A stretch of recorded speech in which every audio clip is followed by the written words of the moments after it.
Mohandas Pai, who's very vocal about a number of issues.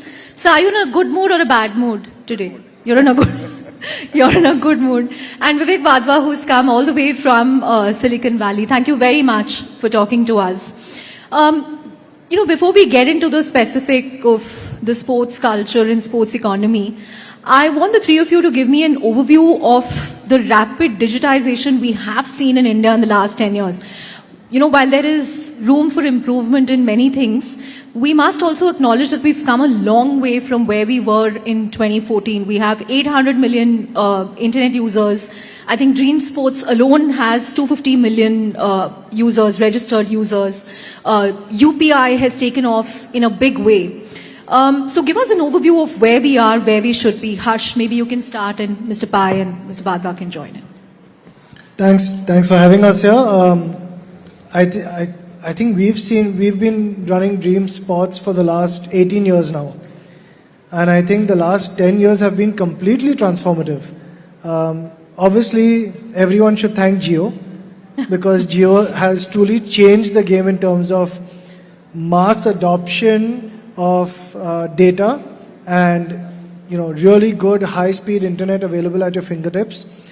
There's also been the COVID factor, which got people to pay at the right time online, and just before was demonetization. So there's been a bunch of very strong, high impactful events that have happened in the last 10 years that have led us to where we are today.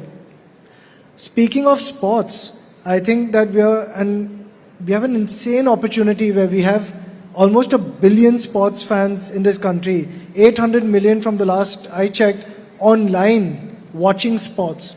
That is more than almost every other, I think it's larger than every country on the planet, right? This is the largest sports fan base online in the world.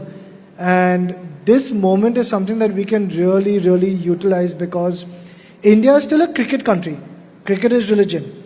But today you can see the green shoots for kabaddi, hockey, football, so many different sports coming in. And I think that our technology, our tech startups, what we're trying to solve, the problems we have, along with the opportunities we have, which are very unique for such a large sports nation, can come together to produce some amazing results. And every conglomerate that I know, thanks to our PM's push, is now working on sports foundations, led by programs such as Khelo India and the TOP scheme. Right. Mr. Pai? Chandra, we are in the midst of the digital revolution for the last 10 years. In 1750, when the Industrial Revolution took place, it displaced India and China as the most richest countries in the world, and Europe took over and dominated. And now India is the third largest digital power in the universe. It's the United States, China, and India. And India and the United States are joined at the hip. Now it all starts with software and human capital. The US has 10 million people working in software, out of which 6 million in the United States. 1 million of the 6 million is Indian. India has 7.5 million people, 6 million in the export industry, 1.5 million in the local industry. And of 6 million, about 3 million work for American companies. Out of 10 million working for American companies, 4 million are Indians. 50% of global hiring in software in the free world outside China happens in India. And the 7.5 million will go to 10 million by 2030. We probably will have more people. We already have more people working in software in India than the US has in the United States. And let's understand that very clearly.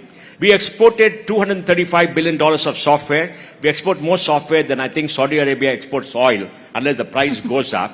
And out of the top 10 software service companies by market value globally, 5 are Indian. Of the top 5, 3 are Indian. Of the 3.2 million employees in the top 10, 2.3 million are Indians. And 50% of global hiring in software happens in India. If we look forward, we'll have the largest pool of human capital in the software technology industry, excluding the top 10%. The top 10% will remain in the United States because Vivek lives here. He's got to spend more time in India to make that happen.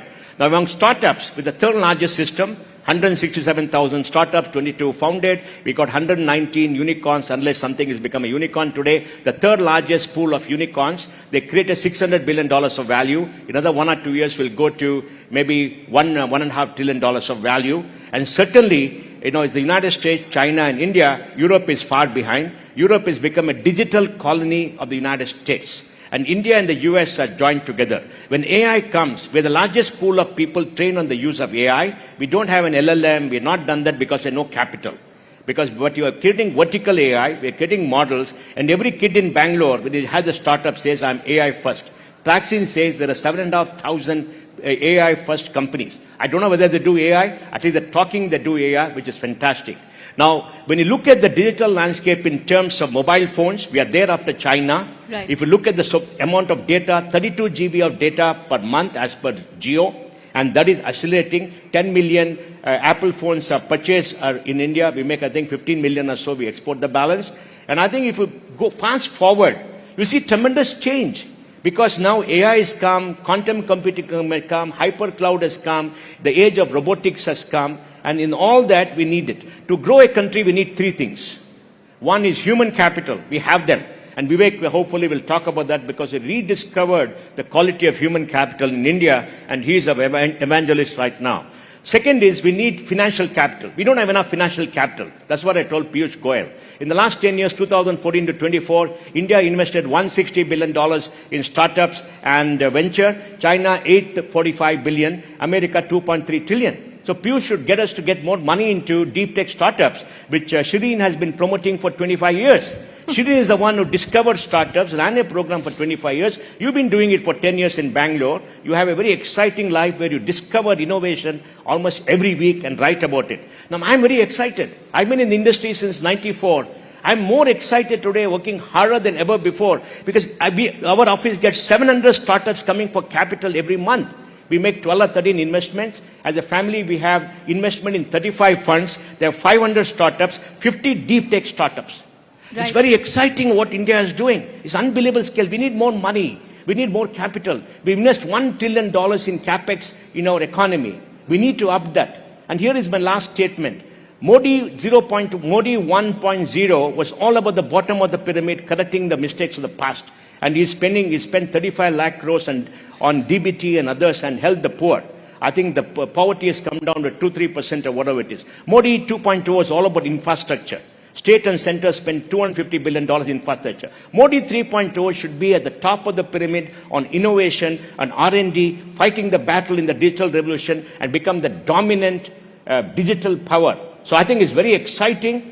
And it's happening. I wish Indians in this country understand what is happening, appreciate what is happening, and don't decry Indians, and don't try to beat them down to every opportunity, like saying you buy a Lamborghini and all that kind of nonsense. Don't make the kind of stupid remarks. Right. Understand what it is. And, people always criticize, said, where is the Google from India, Facebook from India, Nvidia from India? It's only in the United States.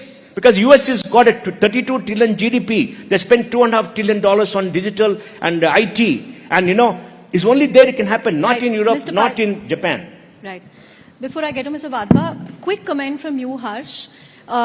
He spoke about how, we still have a long way in terms of capital.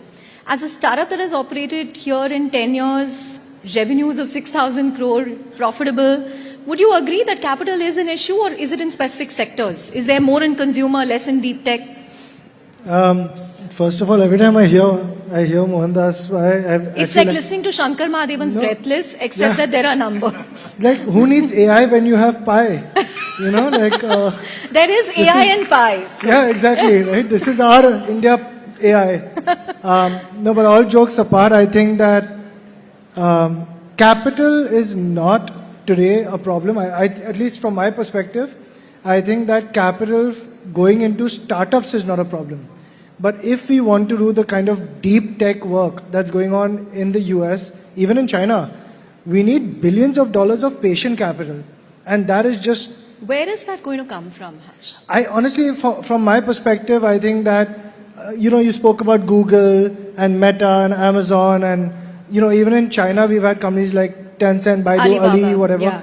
They've all had a decade or more of generating tens of billions of dollars of free cash flow. Which is what they're reinvesting now to build. Which is what they're reinvesting now. But you need to have that war chest to be able to reinvest into the future and have patient capital then. Today, the fact of the matter is that our profits are not maybe a decimal point on one of the largest conglomerates in the US in tech. But we don't have any tech startups today or tech companies in India that have over $1 billion of EBITDA. So if you don't have that, how are you going to have billions of dollars to play at the big boys table and invest in deep tech? So capital from when, 10 years ago to today we have seed capital, pre-seed capital, pre-series A capital, series A capital, B, C, D, growth capital, pre-IPO capital. We have capital available for startups. And that's going really well, and that's taken us in the last 10 years from like 1 or 2 unicorns to 100 plus unicorns. We are already there, so we are just lagging behind. This is the same thing that happened. Meta came from social networking.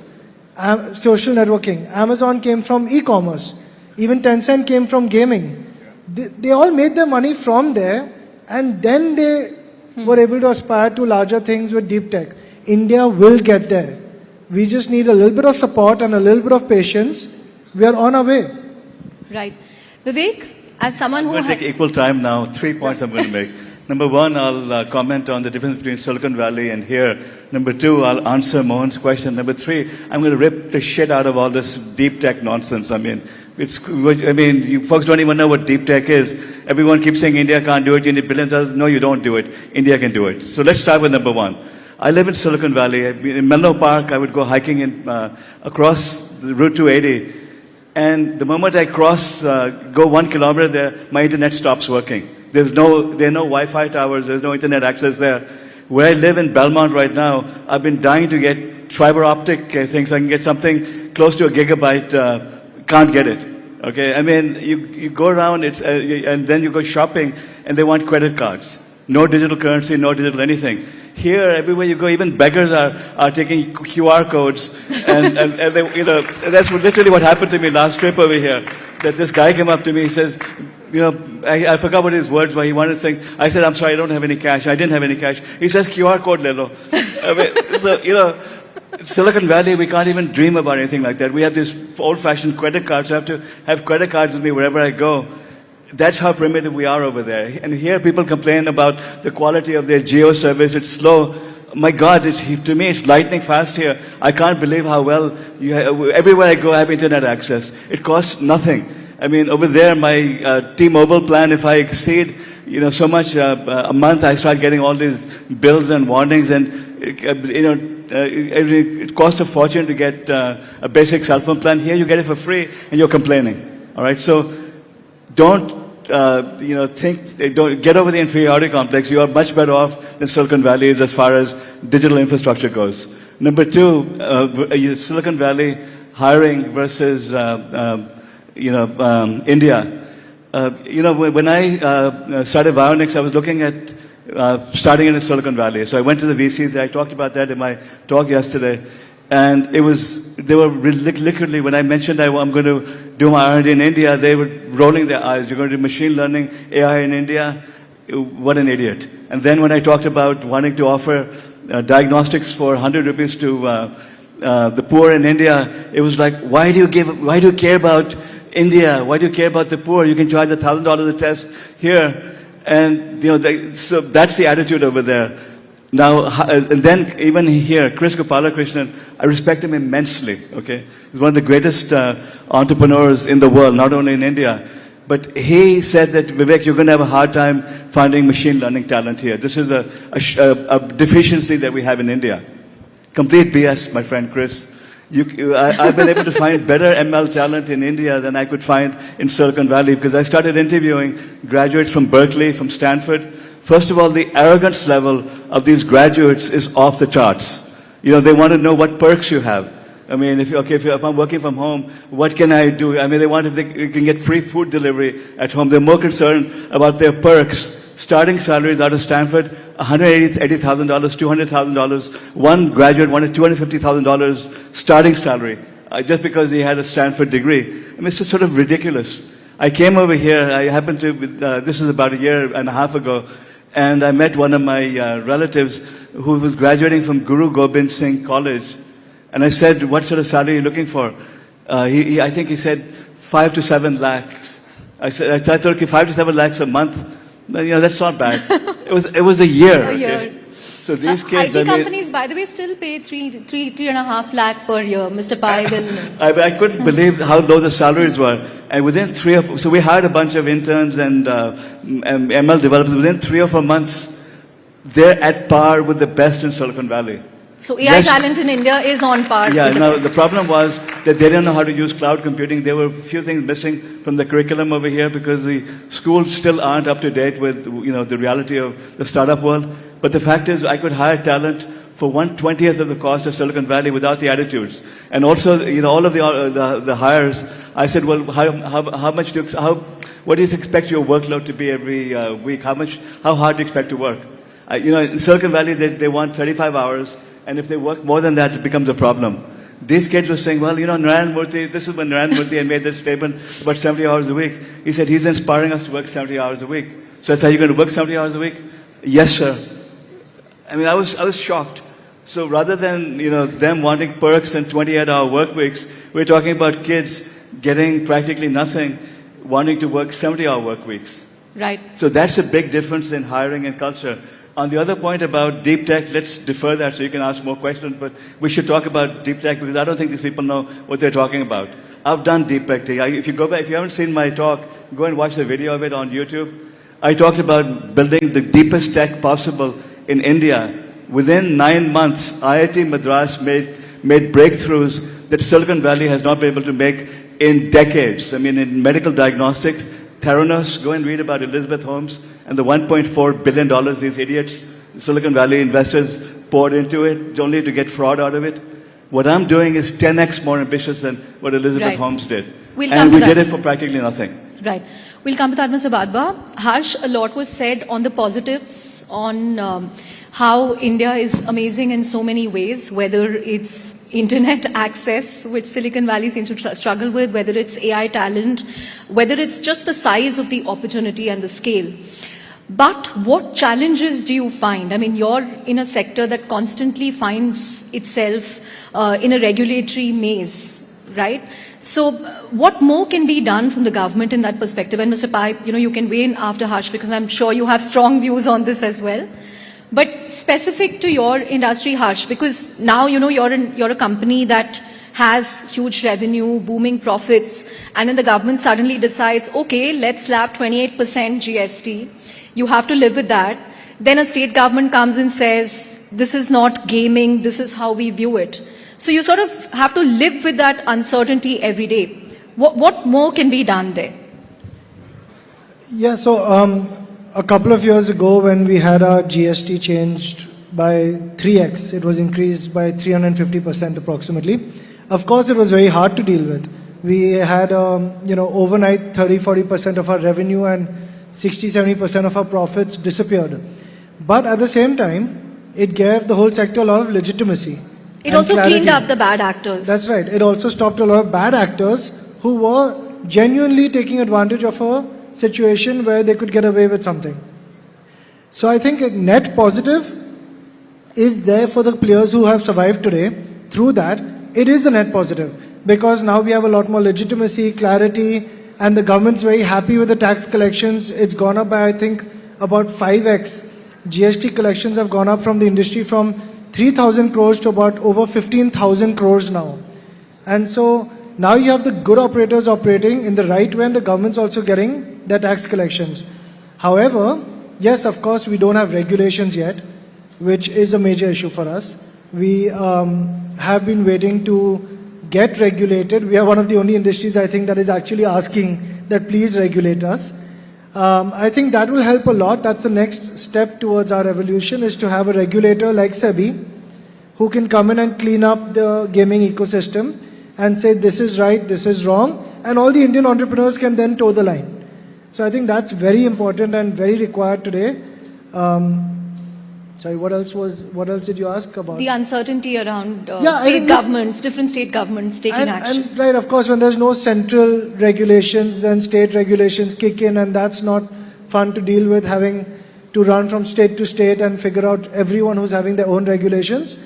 But I think overall, I just want to say optimistically, as an Indian entrepreneur, this organized chaos we live in is a competitive advantage. You have, in the US, you have maybe the majority of unicorns would have non-American founders who've migrated, who've moved there. In India, I think from the 119 or 100 plus unicorns, you know how many founders we have which are Indian? 119. All of them. Right? All of them. It's because this is, dealing with this uncertainty is also a competitive advantage.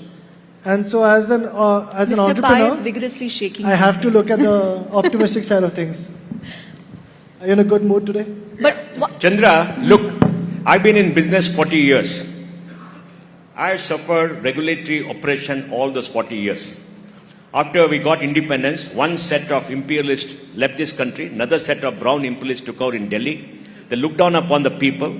We are subjects and victims of government in Delhi and in Bangalore and other places because they think they are rulers and we are their subjects and victims. And that wears off into the regulations. The income tax oppression and tax terror is enormous. Today there's 30 lakh crores of tax amount stuck up in disputes. 15 lakh crores for which there are cases in court, out of which 80-85% happened in the last 5 years. And Jaitley promised us in 2014 he's going to stop tax terrorism. And unfortunately, the finance minister has given more powers to tax authorities to oppress us than I think any finance minister I've seen in the last 35 years. Including the new section today, 247, 246, 248, which says that it can break into a social network, break into a digital, and do it willingly, which is come in the new bill, which we should fight out. I'm writing an article, I sent it to you. And that is an oppressive surveillance piece given to people. And the law says that an officer should have reason to believe that there is some tax evasion. And he goes to a person who signs off, who has reason to suspect, both internal, and then the reason to believe and the reason to suspect shall not be disclosed to any authority, any person, or any tribunal. Within them. And I want to know how many times the approving authority has not given approval to go after people on its rates. In the last 4 years, we collected 75 lakh crores of direct taxes. How much is the black money they have found out? How much is the tax they collected for black money? 20,000, 30,000, 40,000 crores. You're giving these people. We had this angel tax for 8 years.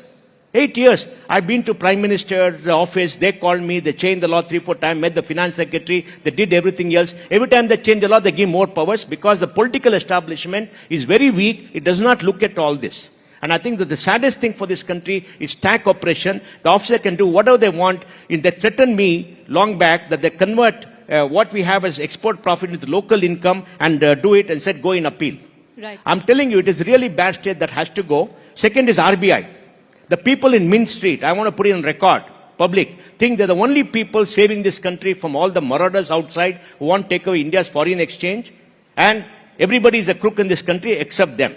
We have FEMA in 1999. We had FERA, which was a piece of terrible legislation. And even though Parliament has given power, they write regulations in a manner, they don't allow us. You can't import some software, send some payment outside. If you export, you can't get money. They ask you where it is. And if somebody sells in India, foreign money, you can't take the money out. You got to do valuation and everything. And he knows. What is this valuation report that we have to get when we invest in a startup? It's a negotiation between two parties. He comes to me and says, I'm worth 10 million. I say, you're worth 8 million. We negotiate and we put money. We get liquidation rights. That is it. What is a valuation report? There cannot be a valuation report. RBI. 1 second, Mr. Pai. I'll just finish 1 minute. Okay, RBI. So I think this regulation should stop and retrospective tax amendments should stop. Like this indexation benefit is taken away as retrospective. It should stop. And this oppression should start. And we should stop oppressing people like him. You want to change the taxes, do it in the future prospect after telling them. Now we retrospectively amended the law. And then they said 30,000 crore GST against Infosys. Remember? For what? For exporting. They're saying you pay taxes and get a refund. How can you do that? I mean, it destroys India's confidence of overseas investor in India. This is the biggest challenge for India, biggest lack of business. It's time as a country we stand up. We ask our political leaders and Prime Minister to change this, to make it easier so these people don't have to spend 3-4 hours looking after regulations and fighting all this. And they can focus on the business, work 14 hours a day, 365 days and build a great country and become billionaires. Right.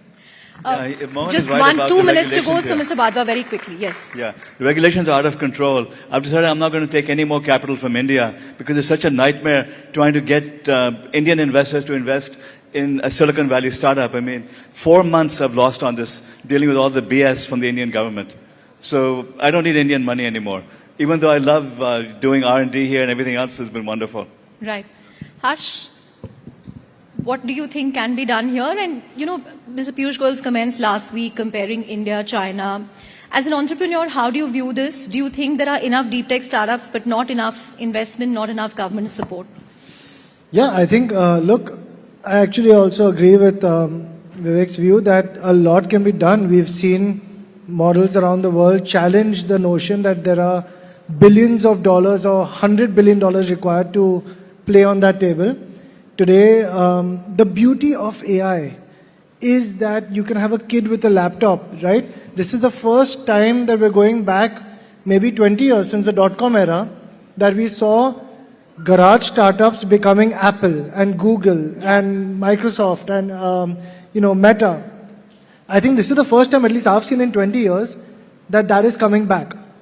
Any kid with a laptop and internet can launch a business that could become $1 billion business very soon. So yes, we do need a lot of capital for deep tech. I still believe that we need it for patient capital.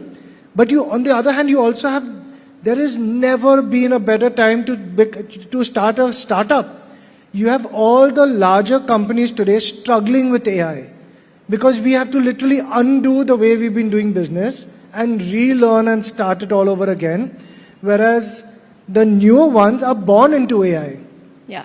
And so I think there's a fantastic opportunity out there that people really are understating. So I think that Honorable Minister spoke about what we are doing versus what we should be doing. I think we are doing what we should be doing at a much smaller scale. The larger companies that started over 10 years ago are doing what we were doing for the last 10 years. We are now also investing in the future. And I think the only difference is a timing issue. So I agree with the sentiment that India needs to be at the forefront of tech in the world, and we are there. We're now, I think OpenAI also announced that India is the leading market. Biggest market, yeah. Git has also announced that India is the leading market. So we are already there, but you will see the outcomes of what's happening today in a few years from now. So we, like I said, Meta, Amazon, Tencent, they all started in the same way. Right. We're completely out of time, but Harsh, I just need one headline from you. You recently flipped You back. got all the headlines here. No. You flipped back to India from the US, like PhonePe, Grow, and the others. Can we expect Dream Sports IPO soon? We have a extremely large retrospective tax bill in Supreme Court. So I think until that matter is resolved, hopefully amicably, I don't think we would even be thinking about going public. We can't. Great. On that note, Mr. Pai, Harsh, and Mr. Vadva, thank you very much for those candid views and that electrifying discussion. Huge round of applause. Thank you. When Piyush Goyal is here, beat the crap out of him about the issues that he's raising, please. Don't give him a free ride. Thank you, gentlemen. Thank you, Chandra. Thank you so much. Ladies